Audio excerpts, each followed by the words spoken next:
வருங்கால அரசு பள்ளி ஆசிரியர்கள் அனைவருக்கும் வணக்கம். Welcome to professor Suresh maths classes.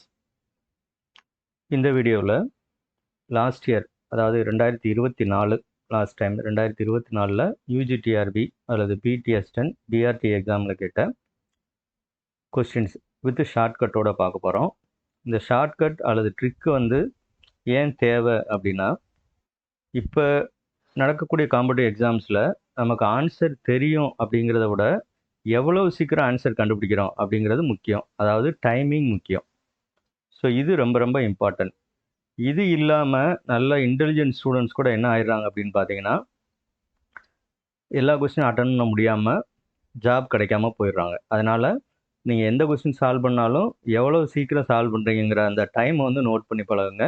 ஒரு டைம் செட் பண்ணி சால்வ் பண்ணுங்கள். இப்போ அங்கே கொஸ்டின் பார்க்கலாம். இது ஒரிஜினல் கொஸ்டின் பேப்பர்லேருந்து எடுத்த கொஸ்டின் நம்பர் 32. tan 4 தீட்டாவின் விரிவாக்கம், த எக்ஸ்பேன்ஷன் ஆஃப் tan 4 தீட்டா. நீங்கள் இந்த வீடியோ பாஸ் பண்ணிவிட்டு ட்ரை பண்ணி பாருங்கள், இந்த ஆன்சர் கண்டுபிடிங்க. இதை எப்படியெல்லாம் செய்யலாம் அப்படின்னா, ஒன்று நமக்கு டேரெக்டாக இந்த ஃபார்முலா ஞாபகத்துக்கு இருக்கணும். tan 4 தீட்டானா இதுதான் அப்படின்னு. ஆனால் எல்லா ஃபார்முலாவையும் நம்ம மெமரைஸ் பண்ணுறதும் கஷ்டம். என்ன இப்போ tan 4 தீட்டா கேட்டாங்க, அடுத்து tan 6 தீட்டா கேட்கலாம், என்ன வேணாலும் கேட்கலாம். In general tan n theta தெரியணும். தெரியலனாலும் பரவாயில்ல, தெரியலைனாலும் எப்படி கொண்டு வர்றது. ஸோ இந்த இடத்துல நம்ம நாலேஜ் யூஸ் பண்ணுறது எப்படி அப்படிங்கிறத நான் இப்போ இங்கே டீச் பண்ண போகிறது. மோஸ்ட்லி நான் யூஸ்வலாக மெமரிஸ் பண்ணுறதை குறைங்க அப்படின்னு தான் சொல்லுவேன். தேவையான இடத்துல மட்டும் மெமரி பண்ணணும், மனப்பாடம் பண்ணணும், மற்ற இடங்களில் குறைக்கணும். அப்போ இதை எப்படி கொண்டு வரலாம் அப்படின்னா, இந்த tan 4 தீட்டா ஈக்குவல் டு ஒரு ஆன்சர் வரும் இல்லையா, அதுக்கு பேர் ஐடென்டிட்டி அப்படின்னு சொல்லுவோம். ஃபார்முலா அல்லது ஐடென்டிட்டி, தமிழில் முற்றொருமை அப்படின்னு சொல்லுவோம். அப்போ இந்த தீட்டாவுக்கு என்ன வேல்யூ போட்டாலும் அது சாட்டிஸ்ஃபை ஆகும், ரெண்டு சைடு ஒரே ஆன்சர் வரும். ஸோ அந்த விஷயத்தை இங்கே நம்ம யூஸ் பண்ணுறோம். அதே மாதிரி ஆப்ஷன்ஸை எப்போவுமே கோத்ரூ பண்ணுங்கள். இப்போ ஆப்ஷன் ஏபியில் பார்த்தீங்கன்னா நியூமரேட்டர் சேமாக இருக்குது, சியும் டியில் பார்த்தீங்கன்னா நியூமரேட்டர் சேமாக இருக்குது. அப்புறம் ஆப்ஷன் ஏக்கும் பிக்கும் டினாமினேட்டர் கொஞ்சம் வித்தியாசப்படுது. டினாமினேட்டர் பார்த்தீங்கன்னா ஒரே டேர்ம்ஸ் தான், சைன் மட்டும் மாறுது 4 ஆப்ஷன்லையுமே. இந்த மாதிரி விஷயங்களை எப்போவுமே அனலைஸ் பண்ணணும். ஓகே, இப்போ நான் என்ன செய்ய போகிறேன் அப்படின்னா, நம்மளால் நமக்கு தெரிஞ்ச வேல்யூ தீட்டாவுக்கு ஒரு தெரிஞ்ச வேல்யூ போட்டுக்கலாம். இப்போ நீங்கள் உடனே சொல்லுவீங்க, அப்போ தீட்டாவுக்கு 0 போடும் அப்படின்னு. நீங்கள் தீட்டாவுக்கு 0 போட்டு பார்த்தா நியூமரேட்டர் 0 ஆயிரும், டினாமினேட்டரில் 1 வரும். 4 ஆப்ஷன்லையுமே அப்படி தான் வரும்.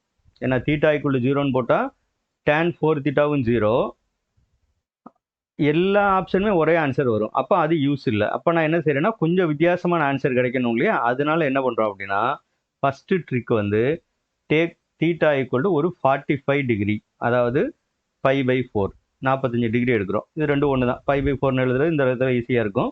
அல்லது நீங்கள் 45 டிகிரி அப்படின்னு எழுதிக்கங்க. அப்போ இந்த tan 4 தீட்டா என்ன ஆகும் இந்த கேஸில் அப்படின்னு பார்த்தீங்கன்னா, tan 4 × 45ன்னு போடலாம், அல்லது tan 4 × π/4ன்னு போடலாம். அப்போ tan π வரும். tan 180 டிகிரி, அதோட வேல்யூ வேணுன்னா 0. இதை தூக்கி அப்படியே சப்ஸ்டியூட் பண்ணணும். இப்போ நான் ஃபஸ்ட் ஆப்ஷனில்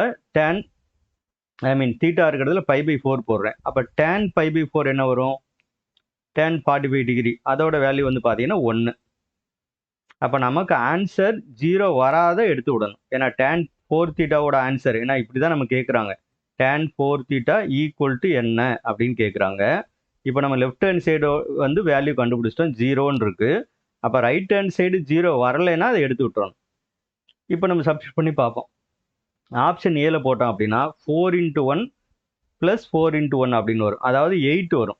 நல்லா ஞாபகம் வச்சுங்க, நியூமரேட்டர் தான் 0 வரணும், டினாமினேட்டர் வராது. ஏன்னா நமக்கு 0 தான் வேணும். அப்போ இதில் பார்த்தீங்கன்னா நியூமரேட்டர் 4 + 4 8 வரும். ஓகே, அப்போ இந்த ஆப்ஷனை எடுத்துடலாம். இமீடியட்டாக அடுத்த ஆப்ஷன் பார்த்தீங்கன்னா, இதே நியூமரேட்டர் தானே இங்கே இருக்குது மேலே, அப்போ இதையும் எடுத்துடலாம்.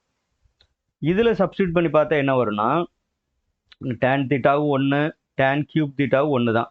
அப்போ நியூமரேட்டர் என்ன தான் வரும், நமக்கு 0 வரும். இதே நியூமரேட்டர் தான் இங்கே இருக்குது, இங்கேயும் 0 தான் வரும். அப்போ இந்த டேக் தீட்டா ஈக்குவல் 45 டிகிரி இது ஃபஸ்ட்டுன்னு வச்சுக்கோங்க. இதை யூஸ் பண்ணி நம்ம 2 எலிமினேட் பண்ணிட்டோம். இந்த 2ல் எது வேணாலும் ஆன்சர் இருக்கலாம். 0 இருக்கலாம், ஆர் சி இருக்கலாம், அல்லது டி இருக்கலாம். அப்போ இதுக்கு அடுத்த ட்ரிக் என்ன தெரியணும்னா, உங்களுக்கு முழுமையாக ஃபார்முலா தெரியாட்டி கூட tan n தீட்டா ஜென்ரலாகவே நான் சொல்லிடுறேன், tan n தீட்டா ஃபார்முலாவில் நியூமரேட்டர் கண்டுபிடிச்சோம், டினாமினேட்டர் இருக்கு இல்லையா, அதோட சைன் எப்படி இருக்குன்னு பார்த்தீங்கன்னா, ஸோ நியூமரேட்டர் ஏதோ ஒன்று இருக்கட்டும், டினாமினேட்டரோட சைனு ப்ளஸ் மைனஸ் அப்புறம் ப்ளஸ் மைனஸ் இப்படி தான் போகும்.